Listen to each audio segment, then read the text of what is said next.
morning. Welcome to our webinar today on the future of work. My name is Latanya Jackson Wilson, and I'm the Vice President of Advocacy at the Shriver Center on Poverty Law. Before we kick off the conversation, here are a few quick tips for using Zoom. Click on the globe and choose the language you would like for our webinar. Use the chat feature at the bottom of your screen to connect with us and be in community. Use the Q&A box during this discussion to ask your questions. They are being monitored, and we will respond to questions as time permits. Let's practice using the chat feature now. I would love to know who you are and where you are joining us from. Please type it in the chat now. And while you do that, let me share a few more things about me. I have over 25 years experience advocating for equal justice at work, having worked in legal services as a public defender and in private practice. Before coming to the Shriver Center, I most recently served as the Director of Advocacy at Legal Aid of Western Ohio. And I bring a strong racial justice lens to everything I do, which is why I was so thrilled to join the Shriver Center in January. The Shriver Center leads the fight for racial and economic justice by litigating, shaping policy, and training and connecting people in the advocacy community.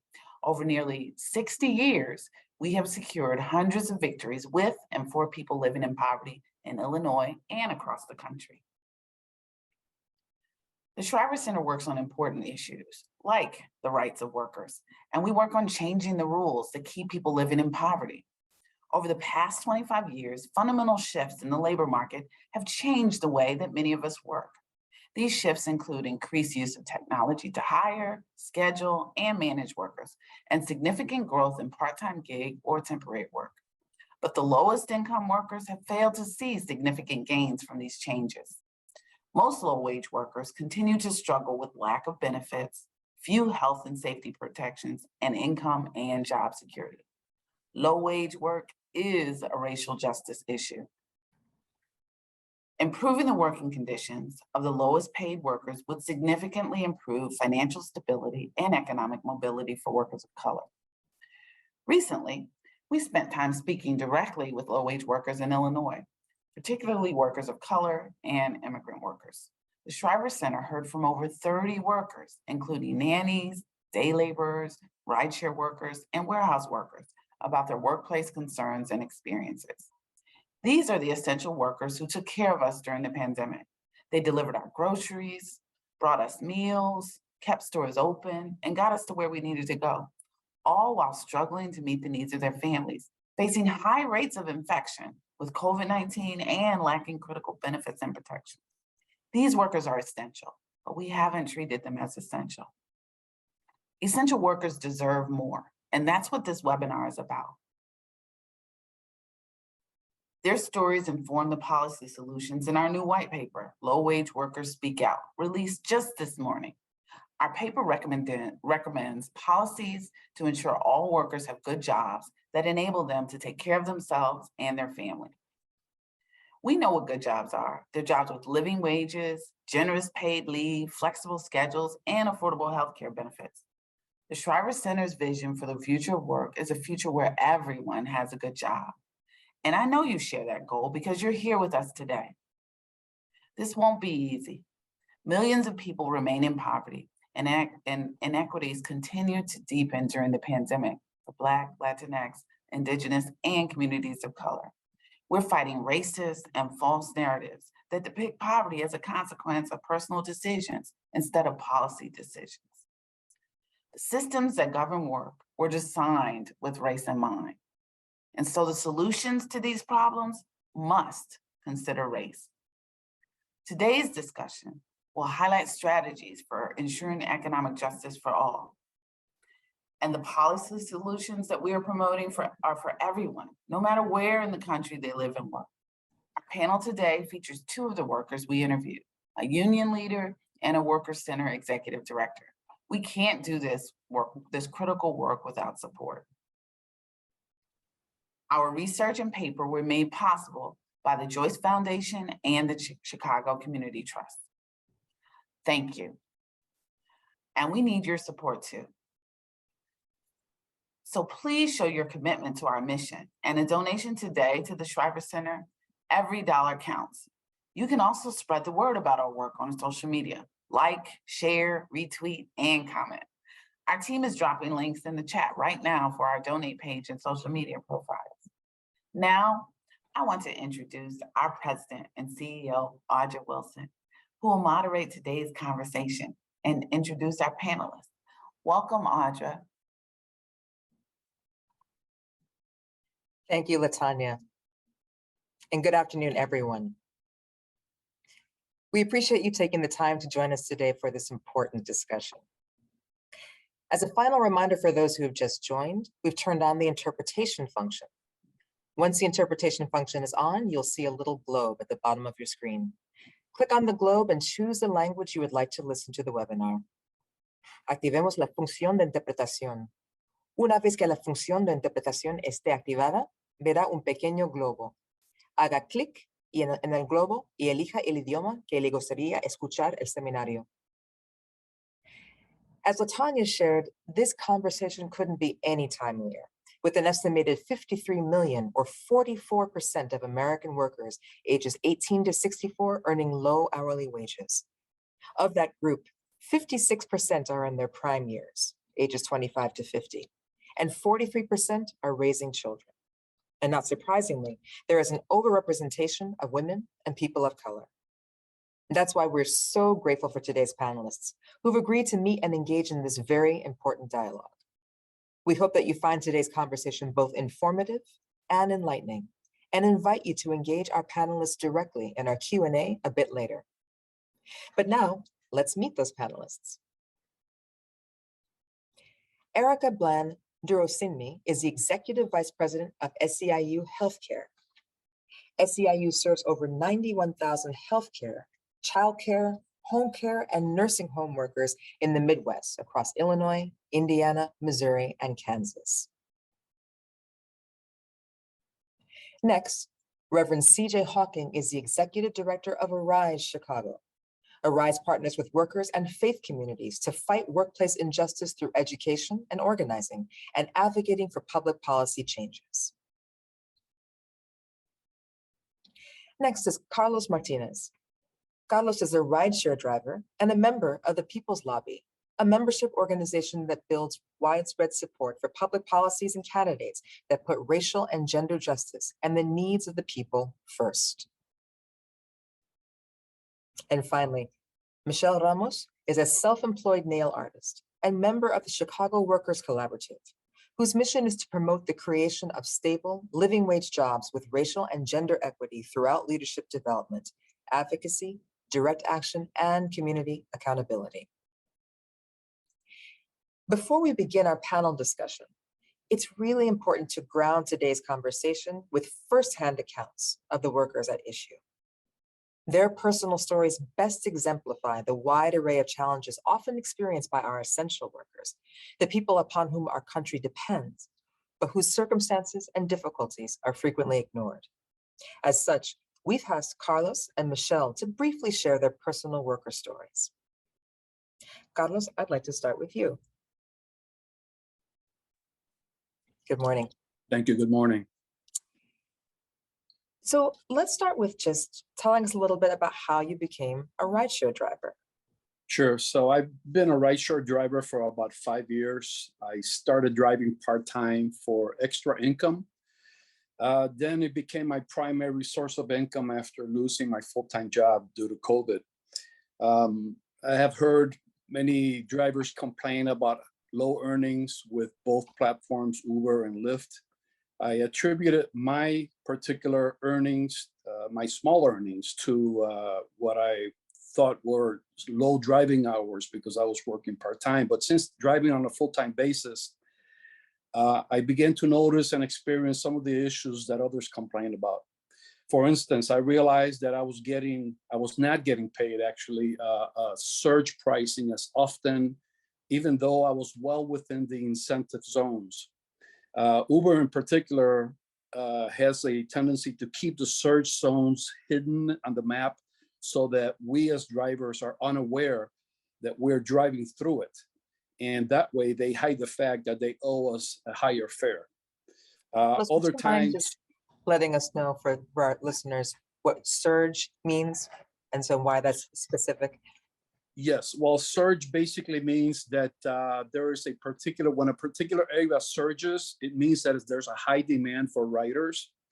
And usually they will post it on the map that on their platform. We as drivers immediately drive to the location to meet the demand. And usually we get a higher fare for those rides. Thank you. Yeah, but other times we've noticed that they bait and switch us. So they sometimes, for instance, they'll advertise a $10 surge on a particular area. But by the time that you arrive there, they will cut it down to maybe $3.50, sometimes not even pay anything at all. That seems to be an ongoing way of doing business for them. Another check on reality is the fact that there has been no pay increase over the past years. In fact, the opposite is true. Drivers used to be paid 80% of the fares, but over the years, it has been cut down to as low as 40%. So right now, the high price of gasoline and the high costs of maintaining vehicles are really eating away at profits. Last year, for instance, I took a rider from O'Hare Airport to the state of Indiana under pressure, actually, which kept me on the road for almost 6 hours. The trip concluded with a blown transmission on my car and a $3,000 repair bill. Due to part shortages, the car slept in the shop for about 1.5 months. And I contacted Uber numerous times over several weeks to get a rental from through their rental program, but they totally failed to deliver. So that resulted in a 6-week loss of income for me.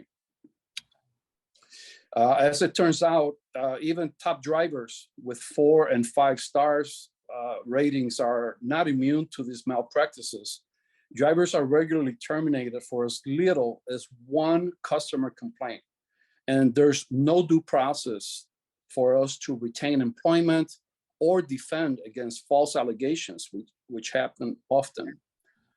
So this I is, will. go ahead, I'm sorry. Yeah.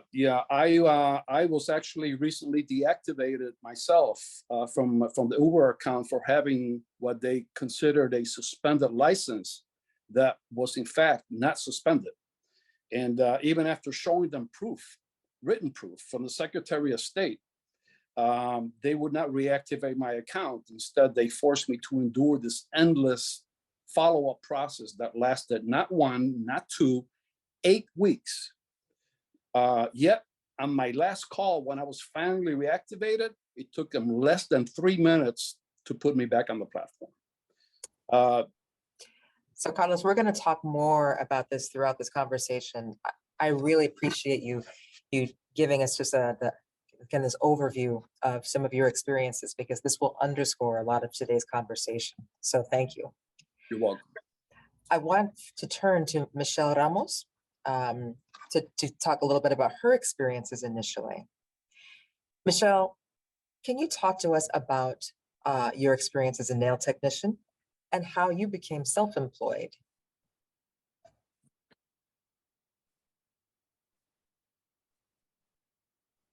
La razón por la que yo me convertí en The reason why I became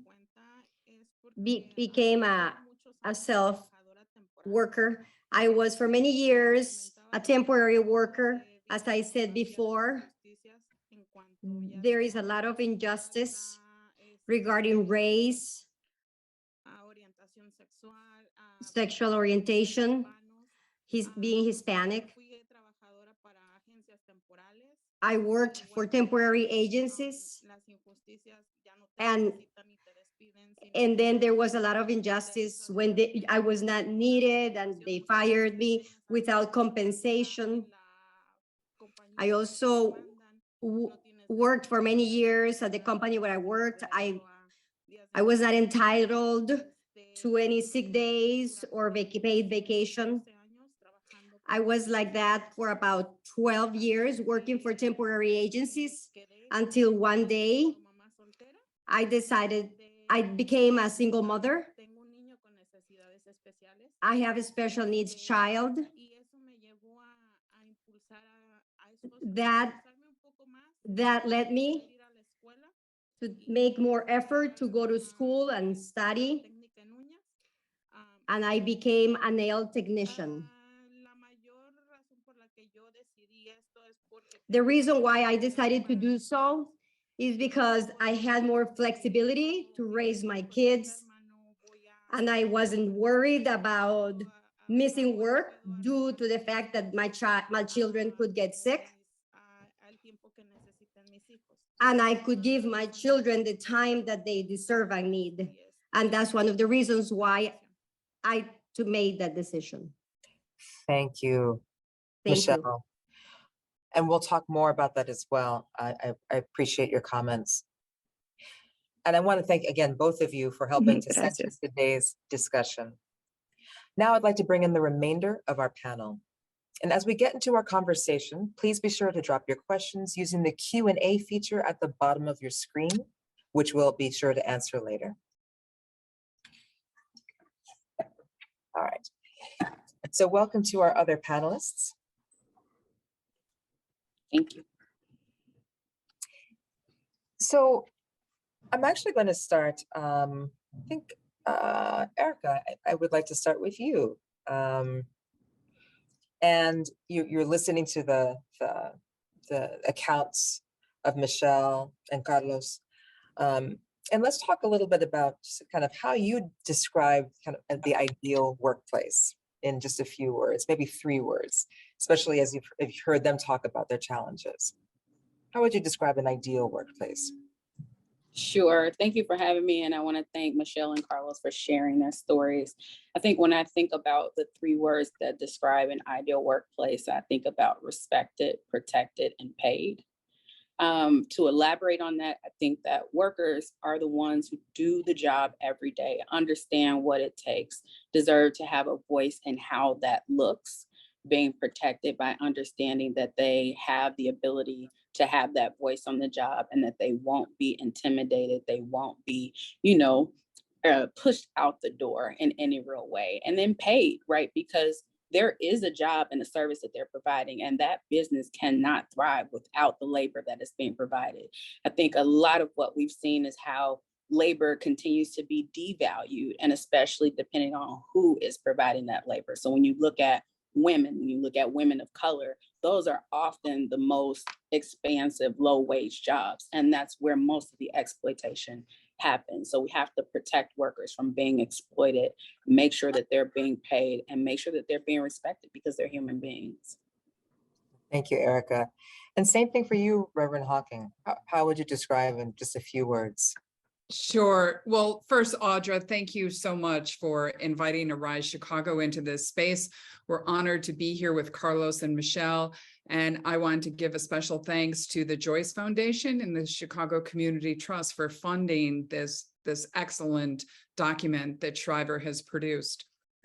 I think any conversation about work really has to start with our core values as humanity. And we need to acknowledge that the humanity of every worker is essential in order to really build a good community for ourselves. When a worker crosses over into the threshold of the workplace, they should not have to surrender their humanity or their dignity. In fact, our entire humanity comes into the workplace as well. Each worker has value and sacred worth. Work determines where we're going to live, what kind of rent we can pay or mortgage we can afford. It determines whether our neighborhoods are safe, if we have clean parks or access to good grocery stores. It determines healthcare for ourselves and our family. It determines where our kids are going to go to school and if it is indeed possible for them to go on to college, and our own retirement. Work is a determinant for many, many factors of our lives. I want to add one last thing. I believe the vast majority of workers take pride in the work that they do. They know that they are contributing to the common good. My mom was a janitor who cleaned toilets and filled tampon machines at a local college. And she had pride in the work that she did. We're working with workers in tortilla factories who are very proud of the product that they make. We're working with workers who paint the sides of the house or drive a bus or mop floors, or hotel maids who make the place sparkle. Workers are proud of how much they are contributing to the common good and need to be seen as such. Thank you, Reverend Hawking.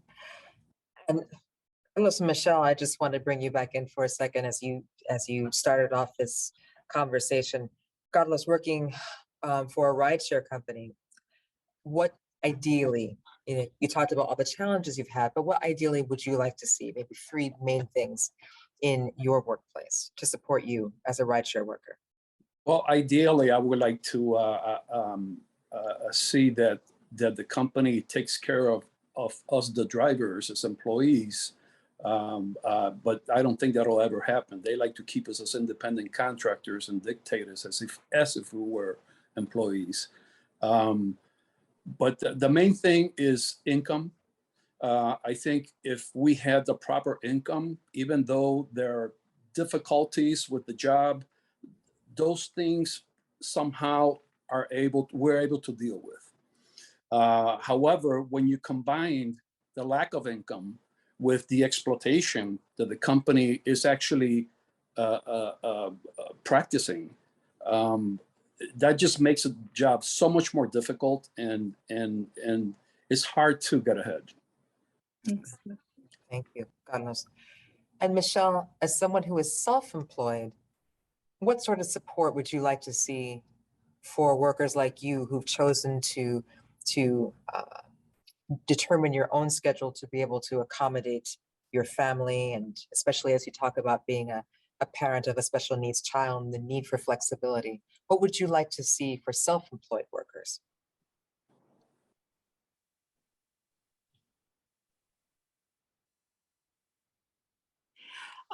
Que se pudiera diseñar It would be nice if a plan could be designed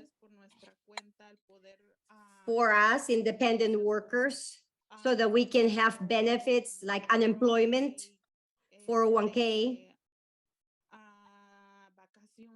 vacation time. It would be nice for that plan to be designed, because many people think that independent employees make a lot of money, but the truth of the matter is that many times we do not make a lot of money.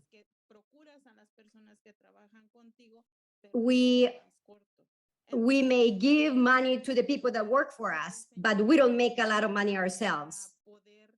So it would be nice to have that plan to be able to help people with their own businesses, so that they can also administer the earnings in a better way. Thank you, Michelle.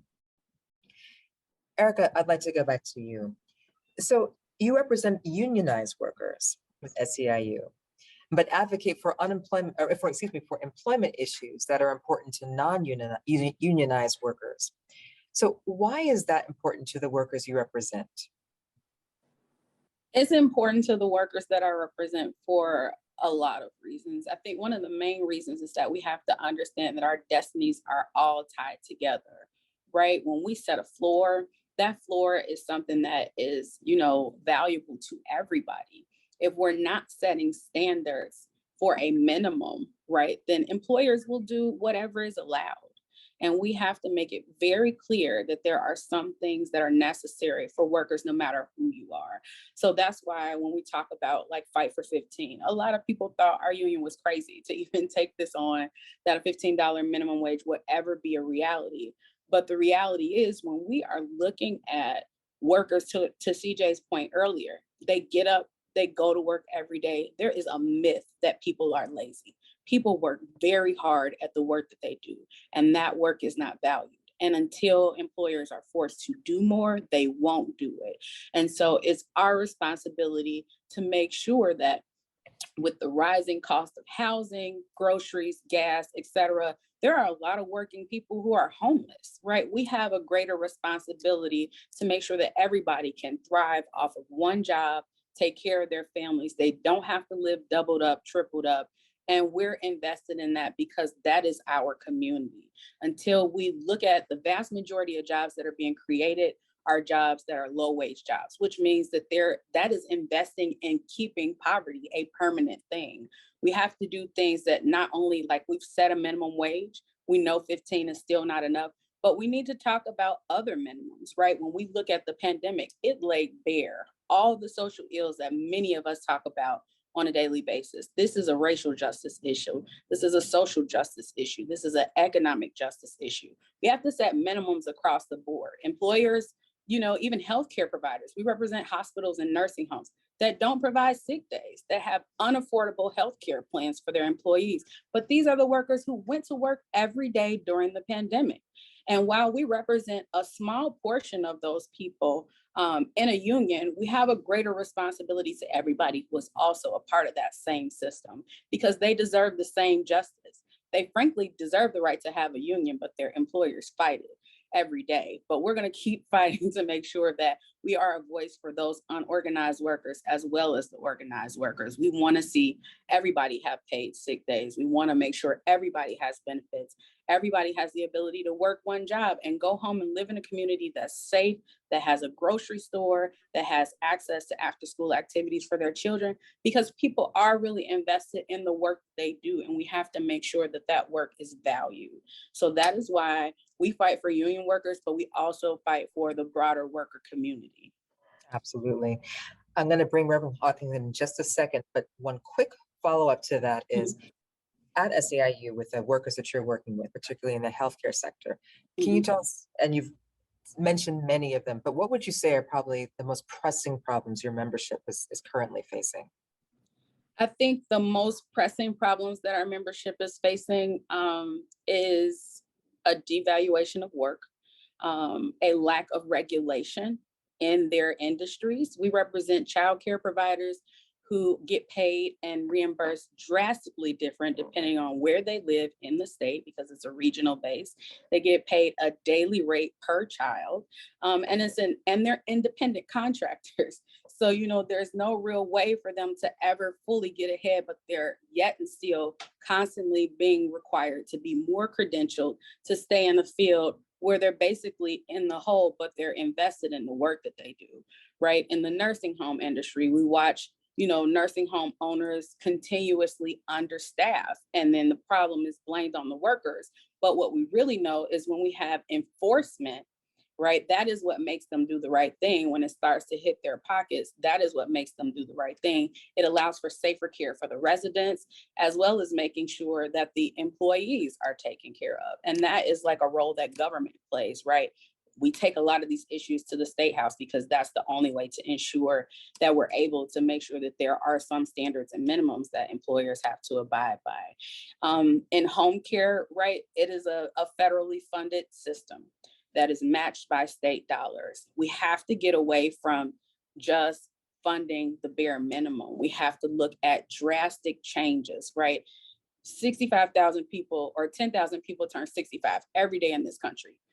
Home care is going to explode. We don't have the workforce necessary. It's a minimum wage job.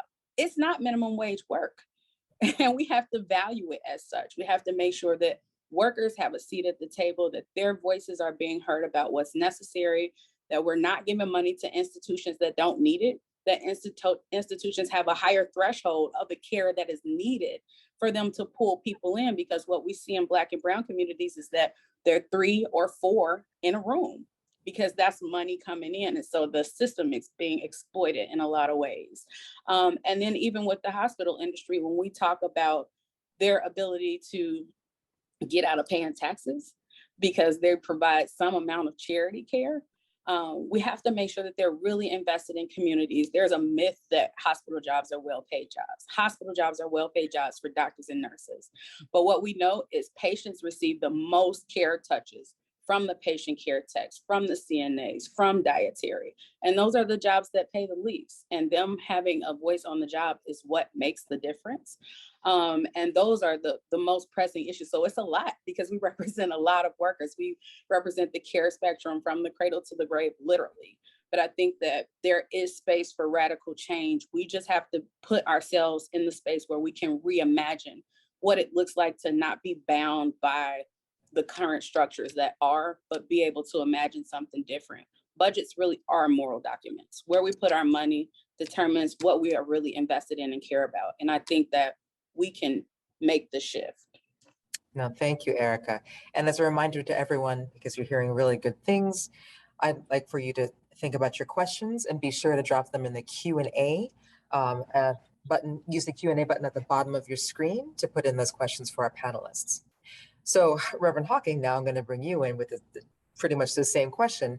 You're working with non-unionized workers and you help them organize, as Erica was talking about, and with the hope that this leads to unionization.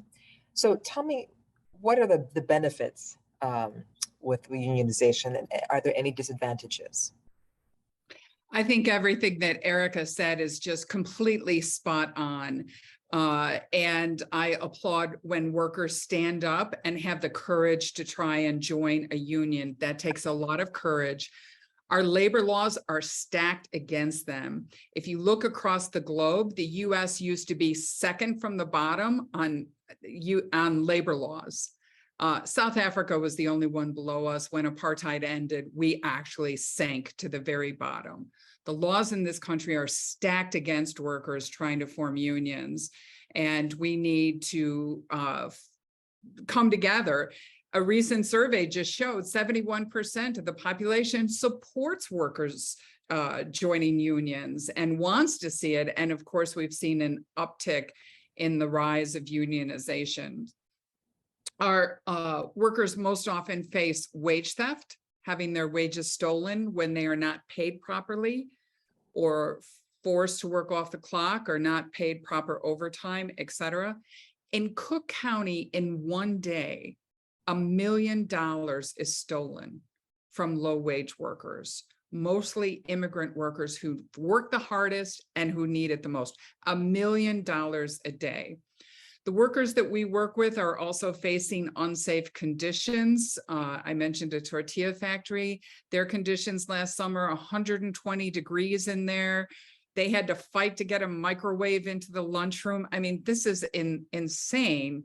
And we can no longer have business owners basing their business model on how they're going to exploit workers. We need to change that as a society. Lastly, most of the workers that we work with do not have any benefits, and that's where unions can help lift them up. Not only benefits and healthcare, but paid sick days, etc. And along with that, undocumented workers each year pay in $7 billion to our Social Security system. $7 billion. Folks, that's what's keeping Social Security afloat. And so we want to see laws where those workers, when they retire, that they could also recover those benefits, that it's their money they've paid in, just like you and I have. And so those are some of the changes we would like to see. Oh, thank you, Reverend Hawking. And both of you are raising very important issues. As you know, we have attendees today from all around the country. So although we are talking about what's happening here in Chicago, we know that this is ubiquitous. This is across the nation. So for those of you who are thinking about your questions, I'm sure there's many things that they'll be able to answer, irrespective of where you're coming from in the country. Reverend Hawking, you also seem to be pointing about some of the most serious issues that you're seeing, especially with the wage theft issues. And so thank you for elevating those. And also $7 billion, which is a frightening thing to think it's how much the investment is going into Social Security. So with that, before I bring back Carlos and Michelle, I just want to go back to Erica for a second. Based off of what you heard Reverend Hawking just say, what is the role of government in ensuring that everyone has a good job? What should government be thinking about and doing? I think that government has to understand that corporations follow the rules. And we have the authority and the power to set the rules. And so we need to sit in that power and authority and set rules that protect the workers who are the constituents of our communities, of our cities, of our states. Government has the power to set the playing field, right? When we talk about misclassifications and corporations being able to not pay workers like Carlos because he's not technically an employee, right? He's an independent contractor, but he gets a paycheck. And so to me, that makes him an employee, right? We need to make sure that he has money going into Social Security so he can have a retirement, right? When we talk about sick healthcare workers who don't have health insurance, right? How can we make sure that there are some restrictions and some rules around what has to be paid to workers? If the employers won't do it, then we can pass laws that say there is a minimum of 5 sick days for everybody, no matter where you work, because you are a citizen of the state of Illinois. And so we really have to think there can be no daylight between what workers need and the authority and the power that they have. So government really has a role to sit in it, to really listen to what workers need, right? If we want to be the foremost state, which we say we want to be, and we want to really address what the work looks like in our country, then we really have to take some hard lines and be determined and unapologetic. We have to tax those corporations and make sure that they're paying into the system in a real way and not just getting tax breaks that don't give back, right? And support the programs that their very employees take advantage of because they don't pay enough money. So there are rules. We can close corporate loopholes. We can make sure that corporations are paying their taxes. We can set minimums of what it looks like to do business in the state of Illinois. And that is what SEIU Healthcare is committed to. I know that is what so many of the other partners on this phone are committed to, including the Shriver Center. We appreciate your partnership in all of this because it's important. None of us can do it alone. But if we all work together and workers tell their stories about what they're experiencing, there is no denying that change needs to happen and that we need to have elected officials that are bold enough to sit in the power that they have to make those changes. Oh, thank you, Erica. Reverend Hawkins, she's listed a bunch of things. What else? Has she missed anything? Unfortunately, we're low in the sand because of our country's laws. So what Erica has lifted up is definitely very, very important. Arise Chicago, in coalition with Raise the Floor, is also working on a Just Cause or Secure Jobs Act at the state level, state of Illinois. I want to give you an example. If we can all go back to the very beginning of the pandemic when you couldn't get a test. One of our workers, one of our members, Manuela, had COVID and wanted to come back to work. She was now symptom-free, but her employer insisted that she produce a negative test, but no one could get tests. And she got fired. She was unjustly fired. And Audra, if I was your employer and I didn't like the fact that you were wearing a blue blouse today, I could fire you. That is absolutely ridiculous that we have such, that we lack such protections for workers. And so the Secure Jobs Act and the state of Illinois would ensure that there really is just cause if a worker is to be let go, and that reason would be put in writing. We are in partnership with the Illinois Department of Labor and the Chicago Office of Labor Standards, both of which enforce the laws. And those are people who are working very hard. They are grossly under-resourced. And so we also believe that we, as a society, could put more resources into those offices so that workers are protected against wage theft, against unsafe conditions. No, thank you, Reverend Hawkins. So I want to bring back, before we actually open up our questions to the audience, again, please use the Q&A feature at the bottom of your screen, because I know there's a lot of questions you may have by now. But Michelle and Carlos, I wanted to loop you back in. You've been hearing a lot from Erica and Reverend Hawking about the things that workers need to be protected. Of all the things that you've heard or you haven't heard, tell us just one thing if we could just change tomorrow, just one thing that would make a major difference in your life right now. Michelle, I'll start with you. Just one thing, if we were able to change it by tomorrow, that you'd like to start with. En cuestión a lo que hablaba la reverendo Hawkins, todo lo que Regarding to Reverend Hawkins said, everything she said is totally true. I lived it with my own self for about 10 years. I would love to empower the workers, empower them. I would like to guide them and I would like to unionize them. Because unfortunately, the majority of the workers that I knew were immigrants, and many of them are afraid because they're afraid of being fired.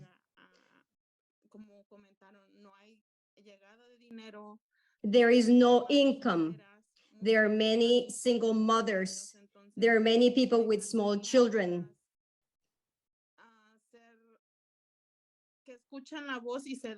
I would love for them to listen and to let others guide them and empower them. I would love that. Oh, absolutely, Michelle.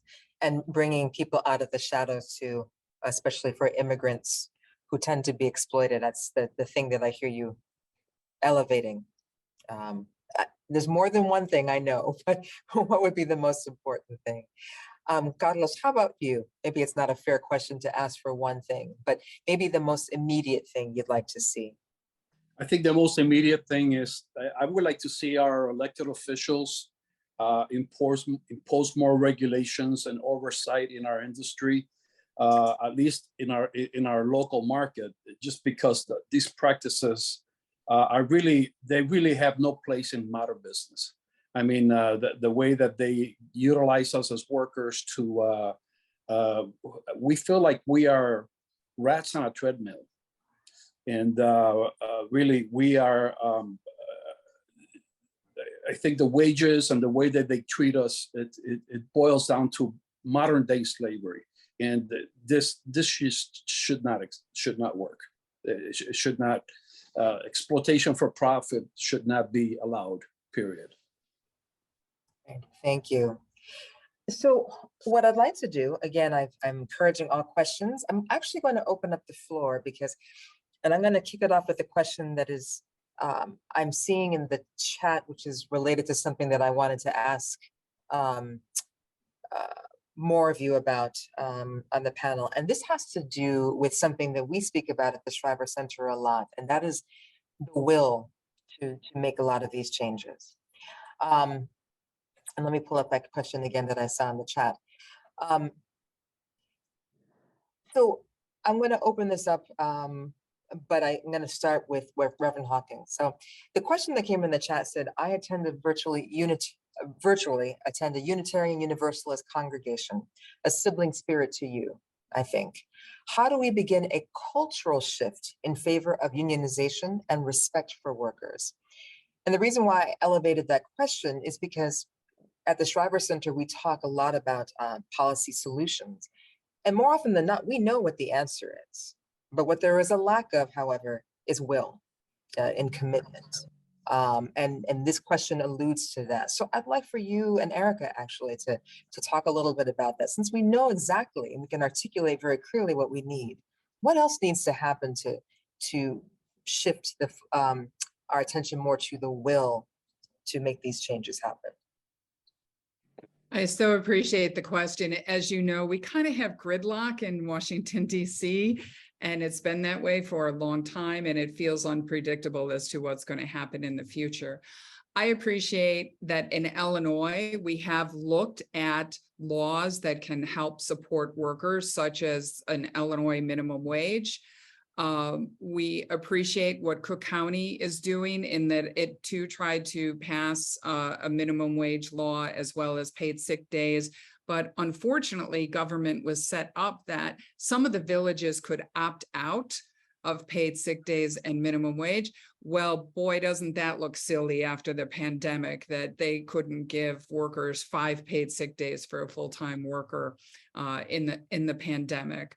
So, and then at the city of Chicago, we are looking at portable benefits so that if a worker accumulates, certain benefits, retirement benefits, that they can make those portable as they go from job to job. We have a lot to do. Again, we're on the bottom rung. And Illinois can look to California and Massachusetts and New York and the city of Seattle as role models, and San Francisco, because those are the places where workers are really asserting themselves. Oh, thank you, Reverend Hawking. And by the way, since we have so many folks who are joining us from around the country, please drop in the chat. You can even just tell us of some of the things that are happening in your respective states to share with everyone to read. Erica, I'll let you answer that too. I think the will is the power of the people. Like, we really have to understand the power that we have in the ability to move people and the power of movements joining together. Like, Reverend Hawking, SEIU, we work together. We do a lot of work together. Dr. King was killed on the sanitation worker strike, right? We have to use all of the levels of power that we have, all the bully pulpits we have. People respond to people in faith. Some people respond because they have other relationships. But we have to do the work to continue to keep the pressure up to make the political will. And if we don't have people in office who have the same will we have to understand that we are the people we've been waiting for. And we should run for office ourselves. And we need to support candidates who are like-minded and understand that politics is not politics as usual anymore. From the moment you step out of your door, and really when you're living in your house, every aspect of your life is governed, right? And so we have to make sure that there are people in office who share our values, who believe what we believe, and continue to push and not give up. You got to have the will to dig deep, because it gets hard.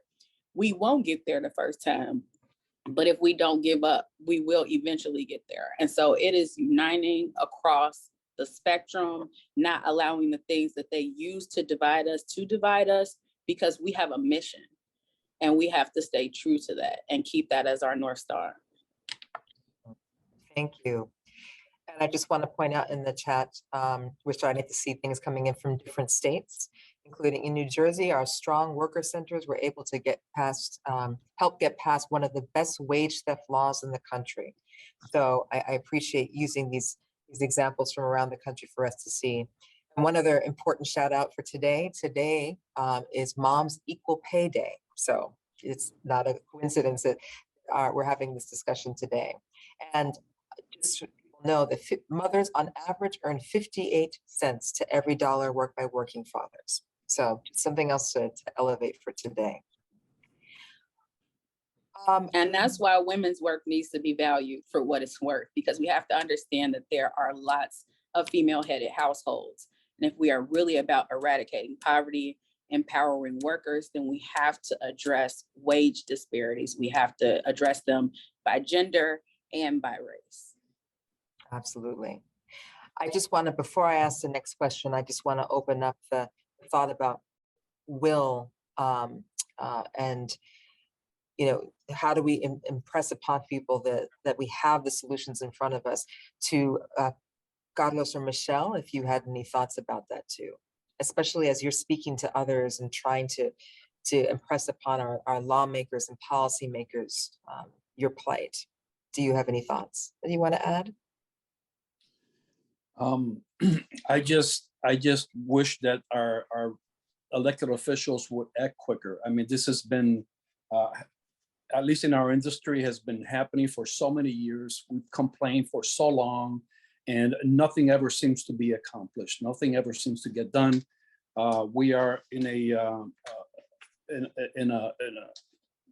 a time right now where we're hoping that something that an ordinance actually takes shape in the city of Chicago that will go a long way to making us, the workers, get ahead. And because if we leave it up to the companies, they're just not going to do it. Michelle, did you have anything to add about what we need to do to impress upon our policymakers, what they need to do for workers? Claro que sí. Of course, Me gustaría, I would ser like, inspiración para todos esos trabajadores. I would like to be an inspiration for all those essential workers who are temporary workers too. I would love to guide them. I would like to take the handkerchief from their eyes. I would like to tell them that they are not alone independently from their migratory status. I would like to empower single mothers like me. I would love to do so many things. I would love to inspire more mothers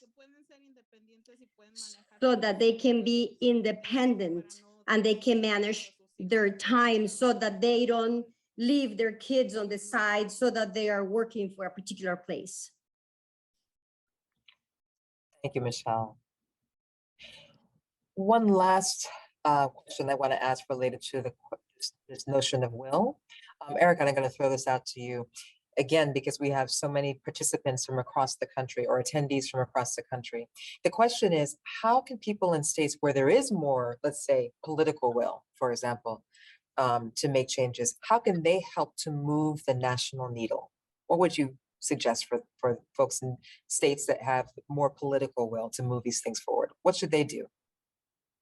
I mean, take the lead, right? Pass the bills. Right now in Illinois, we have a workers' rights amendment that will be on the ballot in November.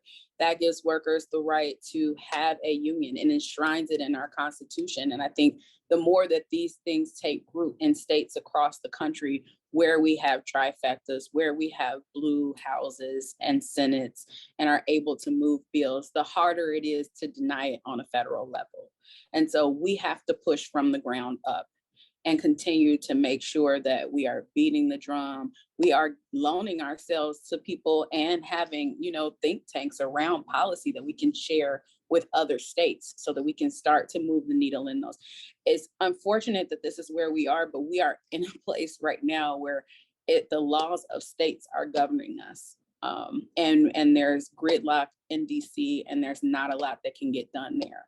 But there is energy to move things, right? We just saw a law passed in California that gives fast food workers the right to organize, right? In a very real way. That's happened in New York as well, right? There are opportunities to continue to move the needle forward. And we have to be partners with elected officials in this that are invested in what we want to see and think about and reimagine, like, how can we move more?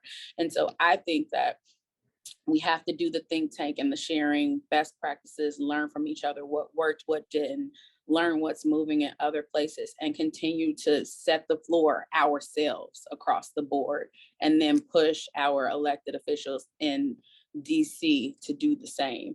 We have some great opportunities, initiatives on the ballot, issues that are being considered in our legislature, but we need to share more of what we know and what worked, because that is what's going to get us there. Thank you, Erica. And it's so important to elevate the fact that where the movement is happening most profoundly is at the state level. And so it's so important for us to be able to convene and to share our best practices and to talk to each other as we are today, so we can draw some inspiration and some ideas on what we need to be doing to move forward. So we're getting close to the end of our hour, so I'm going to do a little bit of a lightning round. So we're going to have some short answers. I want to make sure that I'm able to answer a few more of these questions that came through in our Q&A. One question that came up, Erica, I'm just going to go back to you, but this is a quick answer. The question was about being understaffing issues and enforcement. And the question was, do you have any examples of successfully taking on understaffing and finding solutions? As you mentioned, the problem of understaffing quite a bit. I don't have any examples. We passed a law. We have to make sure that enforcement laws are passed. Sometimes systems move slow that enforce the rules. And we have to make sure, to CJ's point earlier, that government agencies are staffed to enforce the laws. So we have a lot of laws on the books already, right? It's not about just having laws. Our biggest challenge is on the other side of passing the law when we talk about enforcement and what it really looks like. And that is where we understand whether or not you are actually committed to making this a reality for people. And so we're working really hard on that enforcement and making sure that that department is staffed so that that is a real thing and not just a law on the books. And that actually leads into my last question, which I was going to give to Reverend Hawking, and it's related to that. The question that had come in was like, are these problems about worker exploitation and wage theft, do you see it as a legislative issue, an enforcement issue, or something else entirely? It really is all of the above. Our laws reflect our values, and we all need to be engaged and stand in solidarity for and with our neighbor. As Eric said earlier, Dr. King talked about the mutual garment of destiny that we are all tied to one another. I'm particularly excited about young people who are rising up, and it's not just about their student loans, but they're rising up to join unions. They're rising up around climate change and measures that we need to take in order to mitigate that. So that we are at a very unique and exciting moment, and there are plenty of ways for people to jump right in. Absolutely. We're close to time, but there is one thing that I just want to make sure that I elevate. This is a question that's going to have you all sort of thinking about what the answer should be, but I just want to make sure I put this in your brains. And that is, as we're trying to garner support, the questioner asks, I'm interested in whether any of the speakers believe that it is also important to build support amongst higher income people. Many do not support unionization and don't seem to recognize how important it is to raise wages and improve worker representation.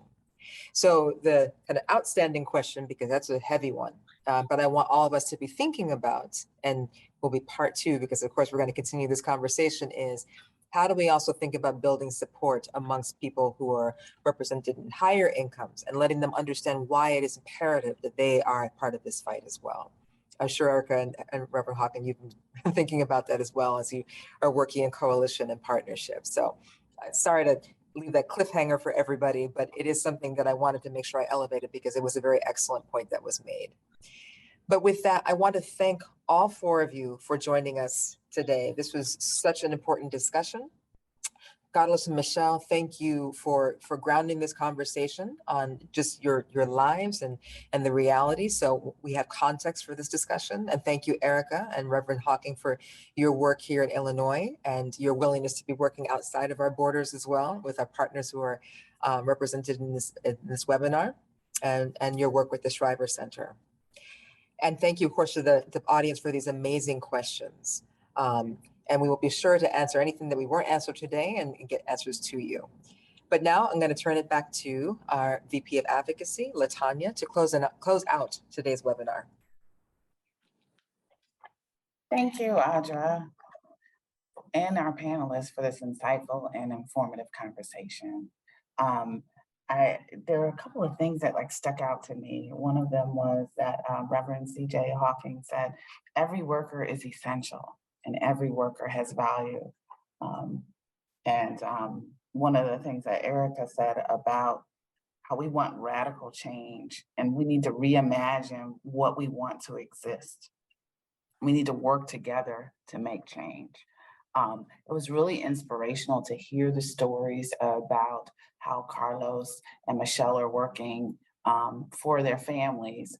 And it's important for us all to realize that there are things that we can do to help and support workers. And as we heard today, that there are things that we can do to move this forward.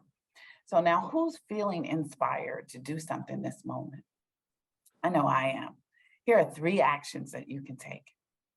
1, you can dig deeper into the issue, which you're doing today, and we appreciate you being here. Read the full paper and the summary piece on our website and share with your networks on social media. Make sure to tag us if you do. 2, you can advance racial and economic justice by supporting the Shriver Center's work and making a donation today. Help us amplify our impact. 3, you can push for policy change. Champion our solutions with lawmakers. Call your state representatives, congressmen, members, and other local legislators. Talk to your friends about this webinar that where you learn some things about what we can do. Because as Erica said, we are the change that we want. We are the people we are waiting for. That it is without in our power to change the will of the policymakers. If you'd like to get more information and participate in upcoming advocacy efforts, please email Jeremy Rosen. He's the director of our economic justice team here at Shriver. Our team is putting Jeremy's email in the chat too. So we've had a very powerful conversation today. Let's keep that momentum going. The Shriver's next event is on September 22nd. It's our homecoming gala. Justice Reimagined will take place from 5:30 to 8 p.m. at the Sheraton Grand Chicago Riverwalk. Many of the people you saw today will be there in person. Join over 500 professional troublemakers for an evening of fun and fundraising with keynote speaker Lovey Jones and special guest DJ Farley, Jackmaster Funk. We have 6 excellent reasons why our gala is the must-attend event of the year. Click on the link in the chat to learn more in a blog by our VP of Development, Kenia Lambert. Registration is open now, but space is limited. Just follow the link in the chat to get your ticket today and stay tuned to our emails and social media channels for updates.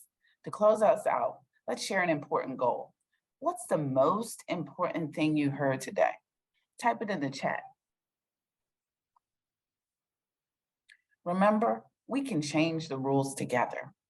The Shriver Center has a mission and you are part of it.